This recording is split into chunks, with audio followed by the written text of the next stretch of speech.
zéro doute, Dieu existe, quoi. Je m'appelle Solène, j'ai 25 ans. Dans la vie, je suis chargée de développement RH dans une boîte de conseil. Niveau caractère, ouais, je suis plutôt la joie de vivre, sortir avec les copains, voilà. J'aime bien rigoler. Il y a un an, donc, je suis venue faire un pèlerinage au sanctuaire de Lourdes pour être hospitalière, donc pour aider les malades qui viennent faire leur pèlerinage. L'idée, c'est de les accompagner le matin dès leur réveil, petit-déj, etc. Et puis de les récupérer le soir, les doucher, les coucher, etc. Et donc j'ai fait ça pour la première fois l'année dernière et j'ai beaucoup aimé. Donc je suis revenue cette année et j'ai encore adoré ce pèlerinage-là, ces quelques jours passés au sanctuaire. Moi, ce qui m'a touchée, c'est d'être au contact de personnes malades, handicapées, que ce soit physique ou psychologique, hein, il y a de tout. C'est des personnes qui ont généralement des histoires de vie pas faciles, qui sont soit malades depuis la naissance, soit par accident, etc. Mais c'est des personnes qui ont une foi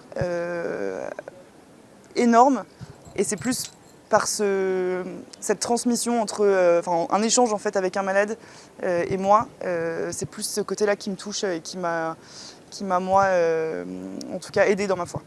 Il y en a une qui m'a touchée l'année dernière, donc c'est une dame, alors je sais plus trop quel âge elle a, mais c'est une dame donc, qui était polyhandicapée, maladie neurodégénérative, donc paralysée, qui ne parle pas, qui ne voit pas beaucoup, je crois. Et pendant une nuit de garde, donc une nuit de garde, on reste dans le service pendant la nuit et on s'occupe des malades qui se réveillent. Donc elle a commencé à râler, à pleurer, etc. Et donc je suis allée dans sa chambre et je ne comprenais pas ce qu'elle me disait. Donc je n'arrivais pas à l'aider. Et donc moi je lui disais, je suis désolée, je n'arrive pas à comprendre ce que tu me dis. Et ça a duré ça pendant, 3/4 d'heure. Et puis à un moment, je la bouge un petit peu dans son lit et je vois qu'elle est un petit peu mieux. Et encore une fois, je lui dis, bon, est-ce que tu vas bien, est-ce que ça va? Et là, elle m'a regardée et le seul mot que j'ai compris, c'est pardon. Et là, je me suis dit, elle s'excuse alors que c'est elle qui est dans un lit à pas savoir bouger. Moi, je comprends rien à ce qu'elle me raconte, je suis pas capable de l'aider. Et derrière, elle me dit pardon. Enfin, je lui dis, t'excuses pas, t'as pas à t'excuser, c'est normal, nous on est là pour vous, on est là pour vous aider, quoi. Donc ça m'a, je sais pas, j'ai été hyper surprise et ça m'a retourné. Je me suis vraiment dit, ah oui, ok, zéro doute, Dieu existe, quoi.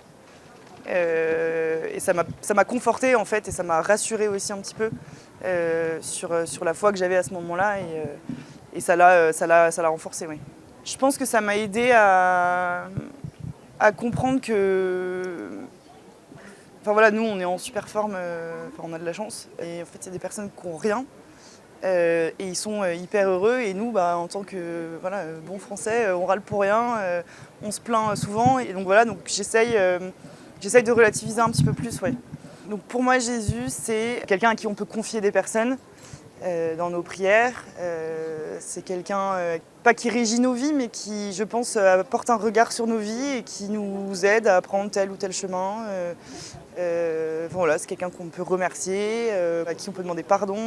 Voilà.